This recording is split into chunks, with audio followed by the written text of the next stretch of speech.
about being faithful to God in difficult circumstances.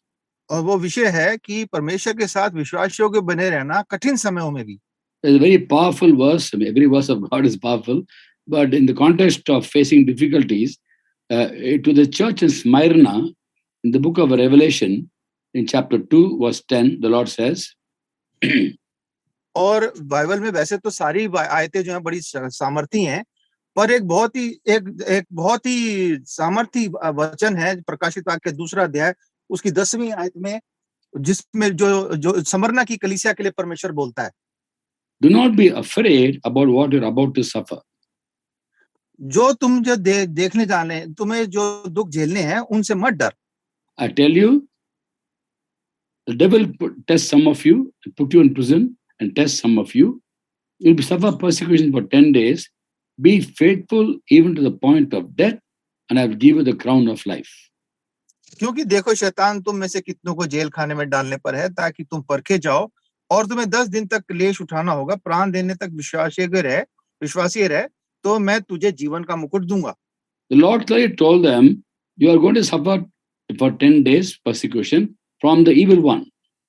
और परमेश्वर बता रहा है कि तुम 10 दिन जो दुष्ट से तुम्हें दुख उठाना होगा। The Lord knew they were going to suffer. परमेश्वर जानता था कि वो तो दुख उठाएंगे, but He allowed them to suffer for a purpose. पर उन्हें दुख उठाने के लिए इजाजत दे दी, क्योंकि उसके पीछे एक मनसा थी। From this we understand that persecution comes from the devil. जिससे बात हमारे को समझ में आती है कि जो सतावट है वो शैतान की ओर से आती है। The Lord told them they're going to suffer the difficulties, persecution. He told them how many days? 10 days. He says, be faithful. और परमेश्वर ने उनको कहा कि तुम्हें दुख उठाना है, और ये भी बता दिया कि तुम्हें 10 दिन तक दुख उठाना है, पर बोला कि अगर तुम विश्वासी रहोगे तो तुम्हें जीवन का मुकुट मिलेगा। From this we understand that as we obey God, when we face difficulties, God allows those difficulties to come for a much higher purpose. तो जब हम परमेश्वर की आज्ञा में चलते हैं तो परमेश्वर हमारे जीवन में क्लेशों को, दुखों को आने देता है, क्योंकि उसके पीछे परमेश्वर की एक बड़ी मनसा है। And many people tend to lose their faith when they face difficulties, when they look at circumstances. बहुत से लोग जब परिस्थिति को देखते हैं, दुखों को, परेशानियों को देखते हैं, तो अपने विश्वास को खो देते हैं। And one of the opposites of faith is sight. और विश्वास का जो एक बहुत बड़ा विपरीत जो शब्द है, जो विश्वास के विरोध में है, वो है देखना। 2 Corinthians 5:7 says, Paul writes, we live by faith, not by sight. 2 कुरिन्थियों 5:7 में पौलुस कहता है, क्योंकि हम रूप को देखकर नहीं पर विश्वास से चलते हैं। And when we have very difficult circumstances surrounding us, we look at the circumstances and we wonder, why this happening to me, Lord? I am so faithful, all my faithfulness to you, this is a result of this, and we question God and we tend to lose our faith because of that. और हम परमेश्वर से जब हमारे पास समस्या आती है तो हम कहते हैं, प्रभु मैं तो इतने विश्वास से आपके पीछे चल रहा हूँ, ये समस्या मेरे पास क्यों आ रही है? और ये हम परमेश्वर से प्रश्न पूछ के हमारे पे मुमकिन होने लगता है कि हम अपने विश्वास को खोने लगे। Now as we grow in the Lord, our faith increases. As faith increases, we grow in the Lord. और जब हम परमेश्वर चलते रहते हैं तो हमारा विश्वास, परमेश्वर की आज्ञा मानते हैं, हमारा विश्वास बढ़ता है, और जैसे विश्वास बढ़ता है तो हम उसमें और मजबूत होते चले जाते हैं। God is faithful to keep our faith in difficult circumstances. परमेश्वर विश्वास योग्य है हमें हमारे विश्वास को बनाए रखने में जब हम कठिन समस्या में से जाते हैं। Tonight I'm going to speak on different aspects of faithfulness to God in difficult circumstances. आज हम मनन करेंगे अलग-अलग परेशानियों के जो अलग-अलग रूप हैं, प्रकार हैं, जो हमारे एक विश्वासी के जीवन में आते हैं। First is not to lose our faith in the Lord because of circumstances. पहली बात तो ये है कि जब हमारे पास कठिन समस्या आए तो हम परमेश्वर में अपने विश्वास को कभी ना खोएं। We should not look at the circumstances with our physical eyes and then our faith gets affected by it. हम अपनी शारीरिक आंखों से उन परेशानियों को ना देखें, क्योंकि ऐसा करने से हमारा जो विश्वास है वो कमजोर पड़ने लगता है। Rather, we look with the spiritual eyes in what God is doing through those difficulties. हमें आत्मिक आंखों से उसे देखना है कि परमेश्वर उन कठिन परिस्थितियों से हमारे जीवन में क्या कर रहा है। Before that, the first thing we have to do is to ask God to show us these difficulties come because of my obedience to you or because of my mistakes. तो पहली बात तो हमें परमेश्वर से पूछना है कि प्रभु ये जो मेरे जीवन में परेशानी आई है, ये क्या मेरी आज्ञा मानने के कारण से है या मेरी कोई गलती की वजह से है? If we're suffering because something wrong we have done, we should confess it, repent, and turn from it, and then God won't hold it against us. और अगर हमारी गलती की वजह से हो रहा है तो हमारे को परमेश्वर से एकदम क्षमा मांगनी चाहिए और फिर परमेश्वर को बोलना चाहिए, प्रभु मैं दोबारा ऐसा नहीं करूंगा, और अपनी गलतियों को मान लेना चाहिए। But it's because of our obedience to God, and there's nothing to fear. और अगर आज्ञाकारिता के कारण से है तो इसमें कोई डरने की बात ही नहीं। The Lord told them in Smyrna, do not be afraid. परमेश्वर ने स्मरना की कलीसिया को बोला कि तुम मत डरो About what you're about to suffer. कि तुम्हें जो दुख आने वाले हैं उसके लिए। You're going to suffer, I know that, and but don't be afraid of that. मुझे पता है तुम्हें दुख आएंगे, परेशानियां जरूर आएंगी, पर तुम उसके कारण से निराश मत होना। I tell you, Satan put some of you in prison for 10 days. You suffer persecution for 10 days. Be faithful, and I'll give you the crown of life. तुम्हें से कह रहा है कि शैतान तुम्हें जरूर तुम्हें दुख देने पर है और 10 दिन तक तुम्हें क्लेश सहने पड़ेंगे, तुम 10 दिन तक विश्वास योग्य बने रहना तो मैं तुम्हें जीवन का मुकुट दूंगा। So God expects them to look at the rewards for faithfulness, not what the troubles we go through because of our faithfulness. परमेश्वर चाहता है कि हम अपनी विश्वास योग्यता के कारण से उन कलेशों को ना देखें और परमेश्वर की विश्वास योग्यता को और उस मुकुट को देखें। Every trouble we go through because of obedience to God is creating for us eternal glory in heaven. जो भी परमेश्वर के कारण से हम जो दुख में से जाते हैं वो हमारे लिए अनंत काल में महिमा को प्रकट करता है। In 2 Corinthians 4th chapter 16, 17, 18 we read. दूसरा कुरिन्थियों 4 अध्याय उसकी 14 से 16वीं आयत में हम पढ़ते हैं, Though outwardly we are wasting away, inwardly being renewed day by day. क्योंकि हम जानते हैं कि हम जैसे बाहर से तो हम बेशक नाश होते जा रहे हैं पर अंदर ही अंदर हम जो है नए नए होते जा रहे हैं। For our light and momentary troubles are creating for us eternal glory in heaven. क्योंकि ये थोड़ा सा जो हमारा क्लेश है ये हमारे को आगे के लिए हमारे बहुत ही महत्वपूर्ण और अनंत महिमा उत्पन्न करता जाता है। So fix our eyes not on what is seen, but what is unseen. What is seen is temporary, what is unseen is eternal. और हम तो देखी हुई वस्तुओं को नहीं परंतु अनदेखी वस्तुओं को देखते रहते हैं, क्योंकि जो कोई देखी हुई वस्तु थोड़े ही दिन की है परंतु अनदेखी वस्तुएं सदा बनी रहती हैं। The troubles we see with the physical eyes around us is temporary. हम अपनी शारीरिक आंखों से जो परेशानियों को देखते हैं वो क्षणिक है, थोड़े समय का है। But the rewards we have in heaven with the spiritual eyes we see, those are permanent. पर हम अपनी आत्मिक आंखों से जो देखते हैं और उसके लिए हमारे को अनंत जो मिरास उससे मिलेगी, जो उसका फल मिलेगा वो अनंत काल का है। So 1 Corinthians chapter 2, 9 and 10, Paul writes. दूसरा कुरिन्थियों पहला अध्याय उसकी 9वीं और 10वीं। 1 Corinthians पहला कुरिन्थियों chapter 2, दूसरा अध्याय 9 और 10 में हम पढ़ते हैं, No eye has seen, no ear has heard, no mind has conceived what God has prepared for those who love him. परंतु जैसा लिखा है कि जो आंखों ने नहीं देखी, कानों ने नहीं सुना और जो बातें मनुष्य के चित्त में भी नहीं चढ़ी हैं, वो जो परमेश्वर ने अपने प्रेम रखने वालों के लिए तैयार की हैं। But he revealed to us through his spirit. परंतु परमेश्वर ने उनको अपनी आत्मा के द्वारा हम पर प्रकट किया है। So when you look at we have fellowship with the Holy Spirit, even though with the physical eyes you look at the problem, the Holy Spirit teaches about how these troubles are creating for us glory in heaven. तो जब हम अपनी आत्मिक आंखों से इन परेशानियों को देखते हैं तो हमें समझ में आता है कि कैसे ये थोड़ा समय का जो क्लेश है हमारे लिए अनंत काल में स्वर्ग के लिए महिमा के लिए हमें तैयार कर रहा है। And we need to ask God more faith from him to be able to look at the spiritual eyes when you go through difficulties.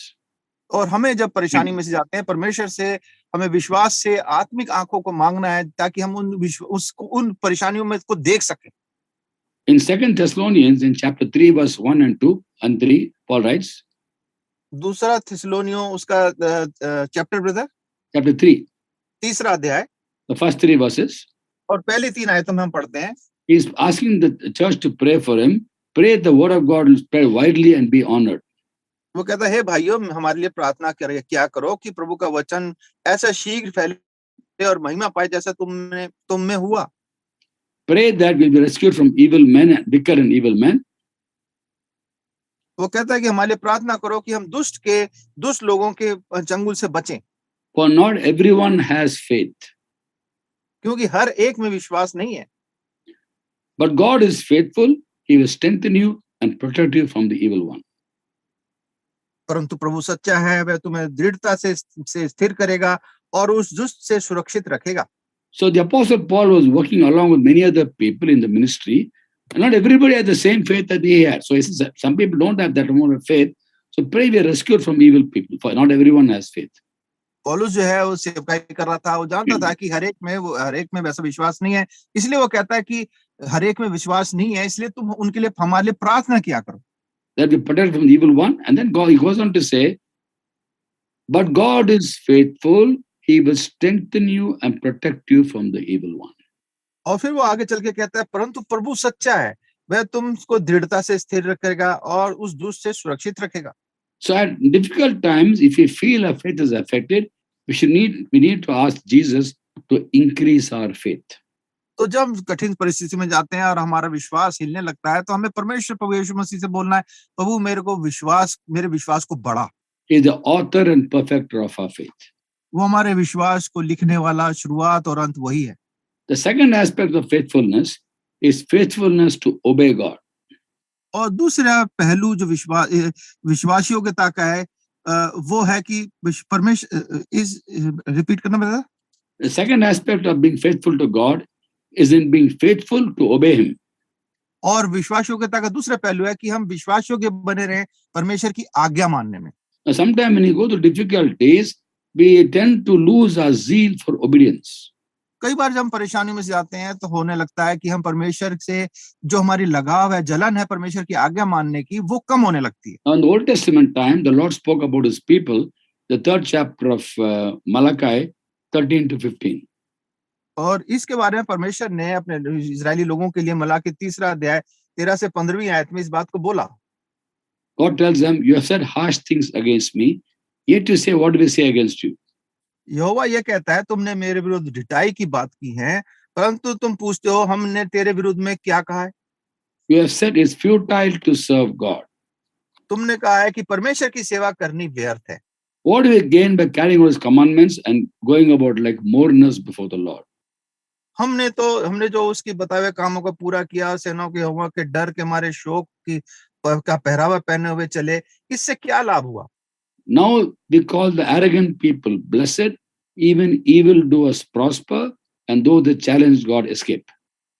अब से हम अभिमानी लोगों को धन्य कहते हैं, क्योंकि दुराचारी तो सफल बन गए हैं, वरन वे परमेश्वर की परीक्षा करने पर भी बच गए हैं।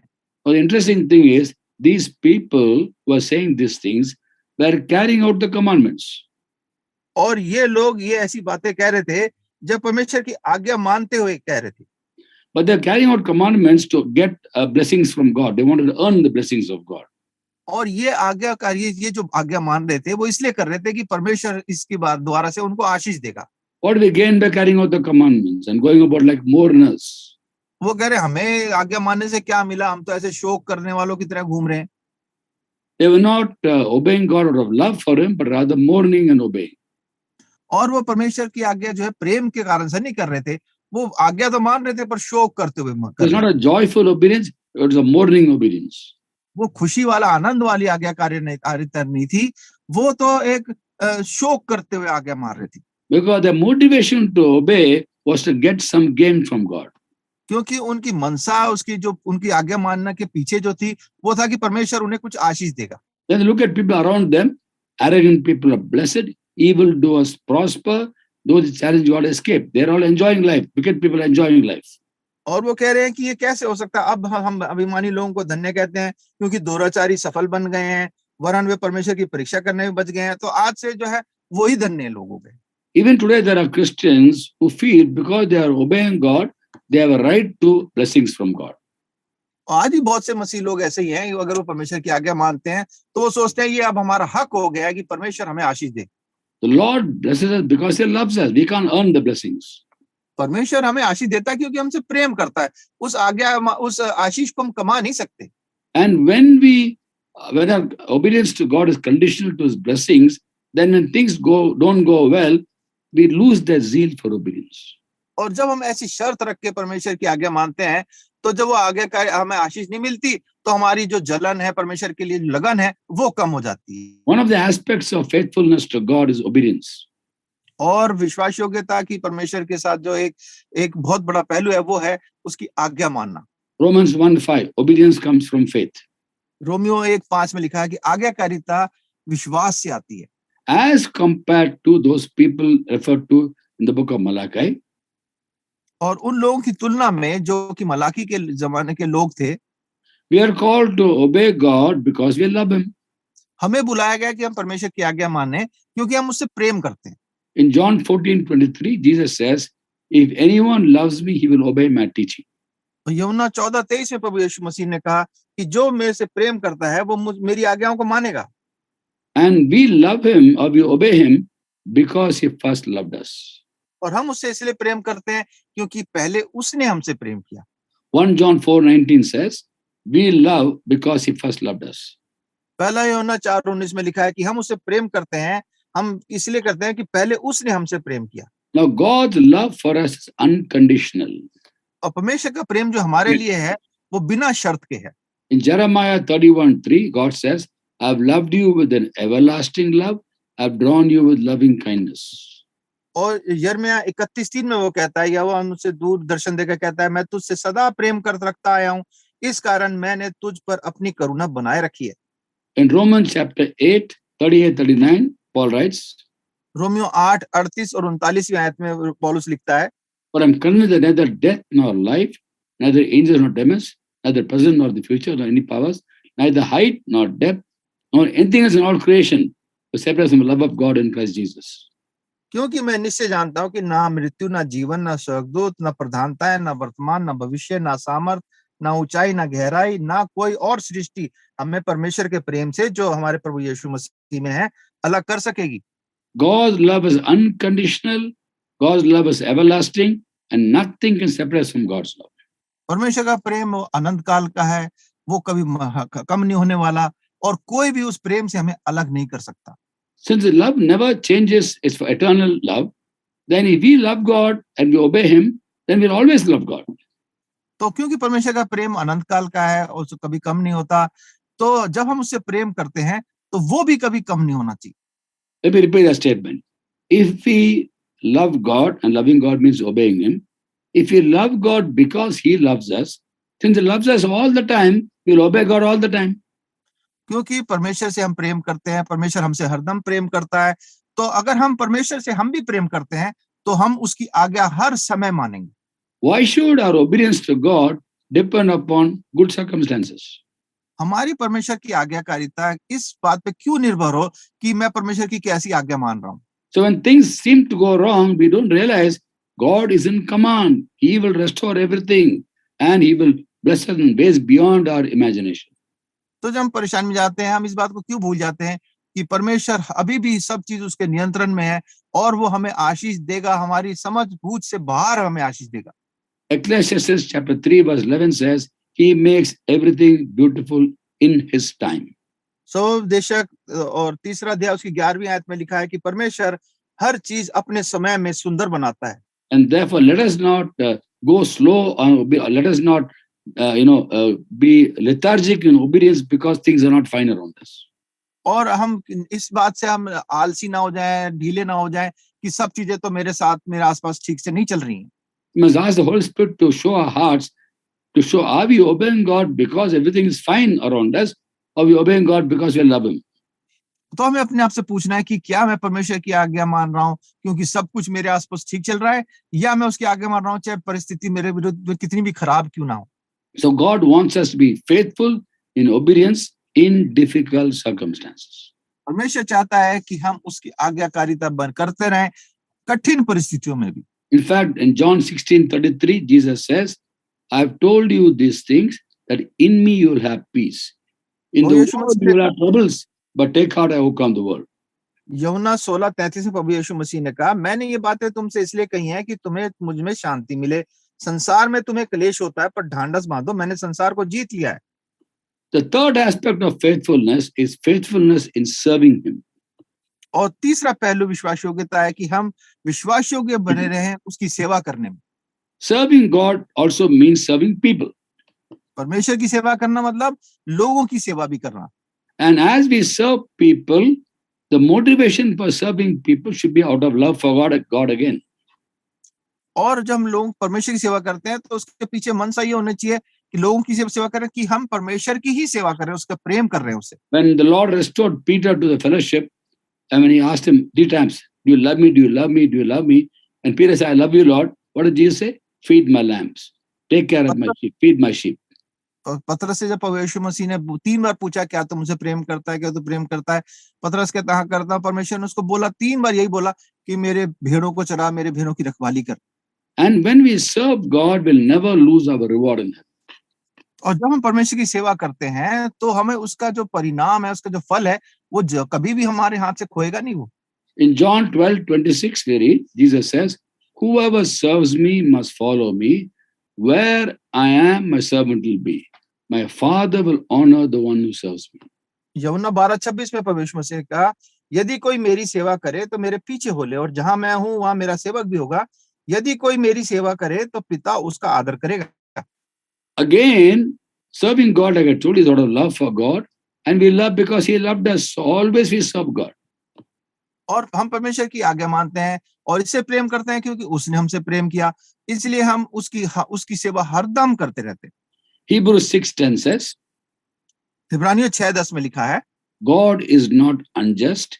He will not forget your work or the love you have shown Him as you help His people and continue to help them. क्योंकि परमेश्वर अन्यायी नहीं कि तुम्हारे काम और उस प्रेम को भूल जाए जो तुमने उसके नाम के लिए इस प्रीति से दिखाया कि पवित्र लोगों की सेवा की और कर भी रहे हो। When we don't serve God out of love for God, then when difficulties come, our zeal for service can get reduced. और जब हम परमेश्वर से जो उसकी सेवा करते हैं, अगर उसमें प्रेम नहीं, आज्ञाकारिता नहीं, प्रेम से नहीं कर रहे, तो हमारी जो लगन है वो सेवा में वो कम होती चली जाएगी। In Romans chapter 12, 11 and 12, Paul writes, Romeo 12वां अध्याय 11-12 में पौलुस लिखता है, "Never be lacking in zeal. Keep your spiritual fervor serving the Lord." प्रयत्न करने में आलसी ना हो, आत्मिक उन्माद से भरे रहो, प्रभु की सेवा करते रहो। That's the 11th verse. So our zeal for service should never reduce. And that will not reduce when you do it out of love for God and knowing fully well He has called us to serve Him. और हमारा जो उन्माद है, आत्मिक उन्माद, हमें हरदम बढ़ा रहना चाहिए क्योंकि ये परमेश्वर हमसे प्रेम करता है। और जब हम उस उन्माद से तो अगर हम उससे प्रेम इस तरह से करेंगे तो हमारी जो लगन है वो कभी कम नहीं होगी। And sometimes the lack of zeal is because of the opinion of people who look at our circumstances and say, "Why are you serving God? Look at the problem you're facing." और कई बार हमारा उन्माद इसलिए भी कम हो जाता है, लोग बोलते हैं, जो हमारी परेशानी में हमें देखते हैं, बोलते हैं, तू प्रभु की सेवा क्यों कर रहा है? तो एक तो अपनी कैसी परेशानी में चल रहा है तो भी। You're serving God so much, you're doing so many things, but see what's happened to you. Look at your life. There's no success in your life. People of this world are more successful, and they come and tell all these things. And sometimes you look at that, listen to people what they say, and the zeal gets reduced. लोग आके कहते हैं, देख तू प्रभु की इतनी सेवा करता है, इतना करता है, तेरे को क्या मिल रहा है, और तू कोई फायदा नहीं है, और हम निराश हो जाते हैं, और ऐसा उससे हमारी जो लगन है, उत्साह है प्रभु की सेवा करने का, वो कम हो जाता है। You're praying for so many people for their problems to be solved, but look at you, you got problems also. और तो कहता है, तू लोगों के लिए प्रार्थना करता है जो समस्या में है, तू अपने आप को देख, तेरे पास कितनी समस्याएं। Don't listen to all those people simply because God knows everything you're going through. In the end, everything will go well. तो ऐसे लोगों की बात ना सुने, क्योंकि परमेश्वर सब चीज को जानता है और वो अंत में सब कुछ ठीक कर देगा। When you're serving God, there are so many people outside who are jealous of your service, envious, and they'll talk against you, they'll slander, they'll gossip. Don't get carried away by their talk. और जब परिक्रमा करते हैं तो बहुत से लोग हैं आपसे जलते हैं और वो ईर्ष्या रखते हैं और वो आपको ऐसा करके ऐसा बोलते हैं, पर आप उनकी बातों में आए ना। The Apostle Paul exhorts the church in Rome, never be lacking in zeal. Keep a spiritual fervor serving the Lord. और इसलिए पौलुस जो है कलीसिया, रोम की कलीसिया को उत्साह देता है कि तुम अपने आत्मिक उन्माद से भरे रहो और ये निराश मत हो इन बातों की वजह से। Spiritual fervor means enthusiasm. आत्मिक उन्माद मतलब और बड़ी जो खुशी से, उत्साह से भर के काम करना। Now, interestingly, the word enthusiasm in English is from two, English is basically from Greek language. It's come from two Greek words, en and theos. और जो उत्साह शब्द है, enthusiastic शब्द है, वो इंग्लिश भाषा जो है यूनानी भाषा से ही बनी है, इसलिए वो दो शब्द से बनी है, एक थियोस, En and theos, two words. एन और थियोस, दो शब्द से मिलके बनी है. En means in, theos means God. En मतलब, en means what? In, in English. En का मतलब इन, मतलब अंदर, और थियोस मतलब परमेश्वर. So enthusiasm was attributed to people who were in God. और enthusiasm मतलब उत्साह शब्द का मतलब जो ये हुआ कि आप परमेश्वर में उत्साहित बने हुए हैं. So this expression of enthusiasm was basically among people who knew God, who were serving God. और ये जो शब्द था, उत्साह से भरा हुआ जो शब्द था, उसका वो था, उन लोगों के लिए था जो परमेश्वर को जानते हैं, परमेश्वर में बने हुए हैं, serving God. जो परमेश्वर की सेवा कर रहे हैं. Today, enthusiasm is not in the kingdom of God. It is basically outside, in the football matches, cricket matches, in films, in all the activities. Some of the enthusiasm for that. और आज जो है ये उत्साह जो है, ये आज परमेश्वर के उसमें नहीं है. ये तो आज क्रिकेट मैच और ये दुनिया भर की बातों में, उसमें उत्साह बना हुआ है. I also like cricket. I was a cricket player, but that's not my idol.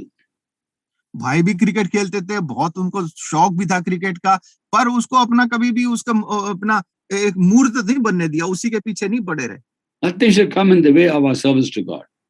कोई भी चीज परमेश्वर की सेवा में हमारे जो है बाधा नहीं बननी चाहिए. So our faithfulness to God is reflected in the way we serve Him, and that faithfulness must not be affected by difficult circumstances.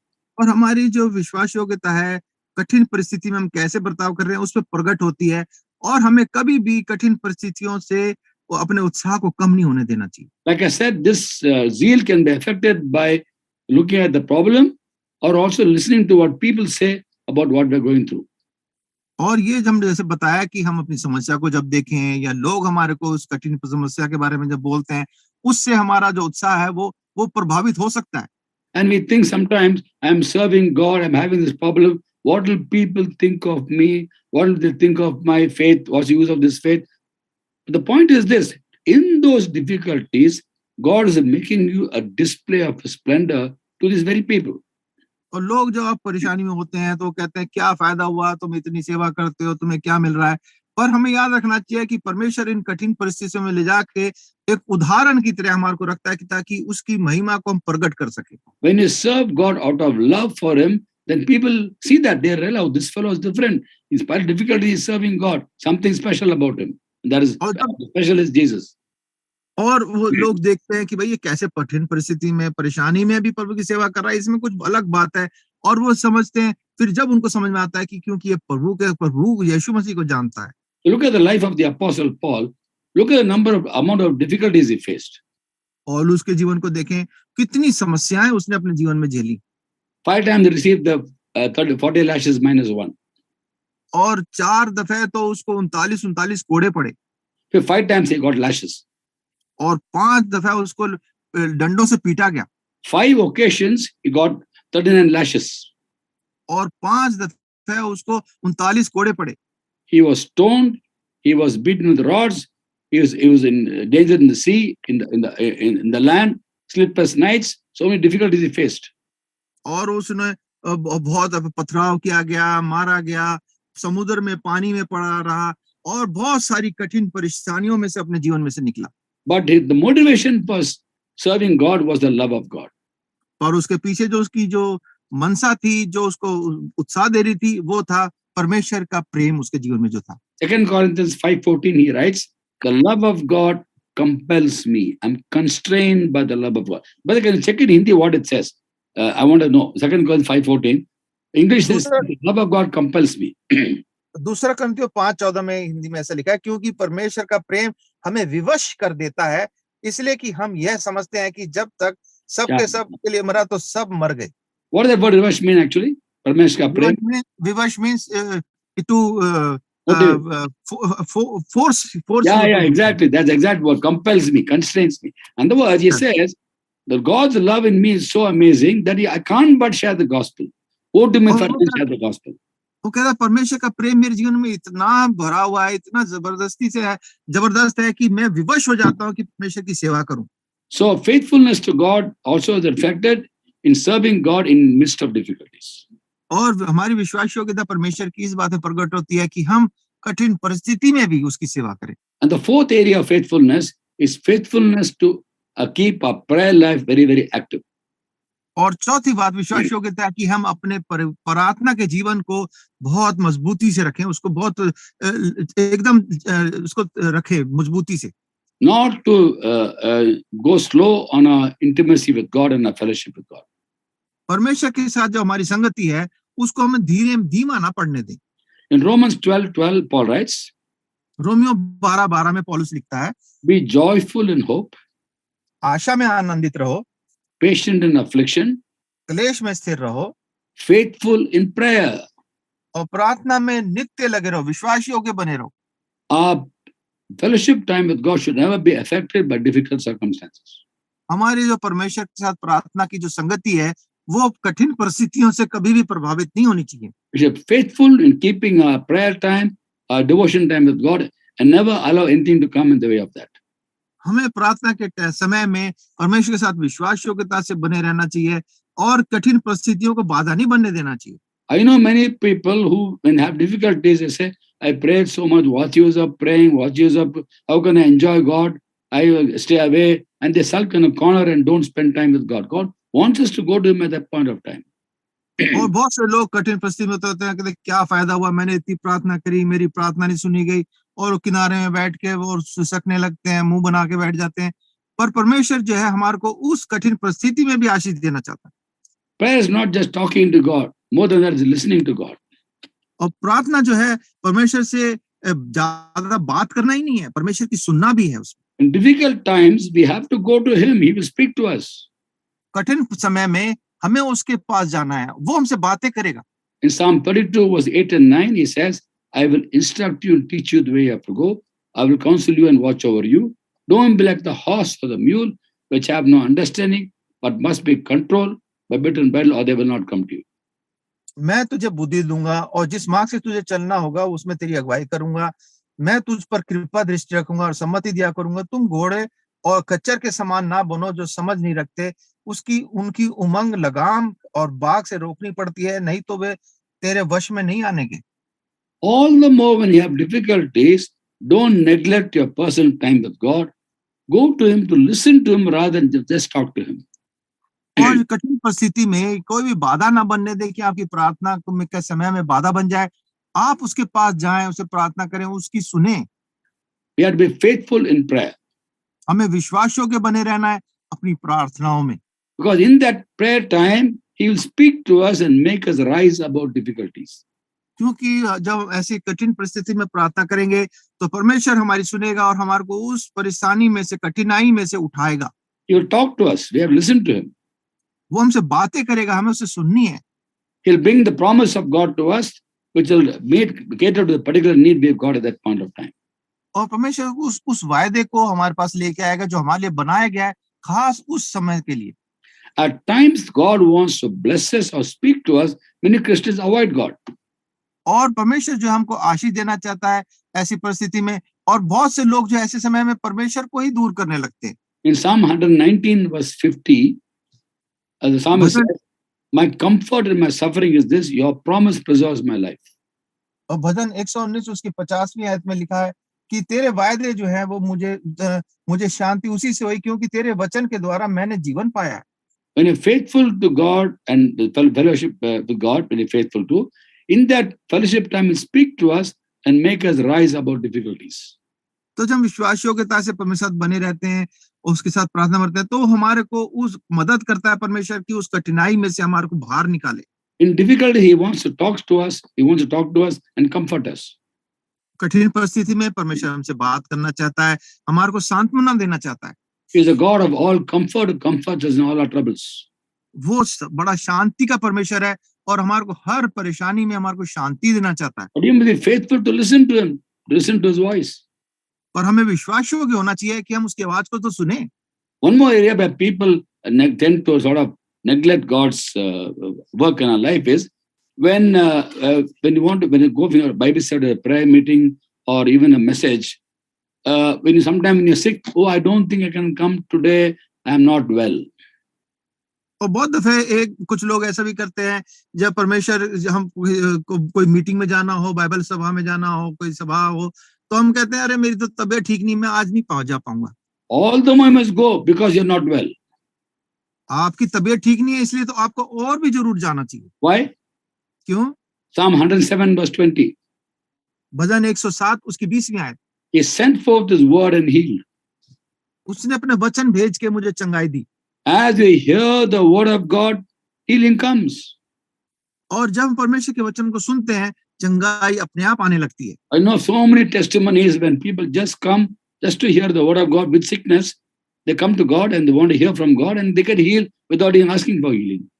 और बहुत से लोगों की गवाही हम सुनते हैं कि लोग जो है परमेश्वर के वचन सुनने के लिए बीमारी में भी आए और सिर्फ उन्होंने परमेश्वर के वचन सुनने से ही वो चंगाई पा गए. The least excuse they have to avoid places where God is worshipped and God will listen to God's word. और कोई भी बहाना नहीं बनाना चाहिए परमेश्वर की आवाज सुनने के लिए, उसकी आराधना करने के लिए. And sometimes they say, oh, I want to come for the Bible study, but last minute guests came. बहुत से लोग नए नए बहाने बनाते हैं. कुछ कहते हैं मैं बाइबल अध्ययन में आना तो चाहता था, पर ऐन मौके पे मेहमान आ गए. Bring the guests and come.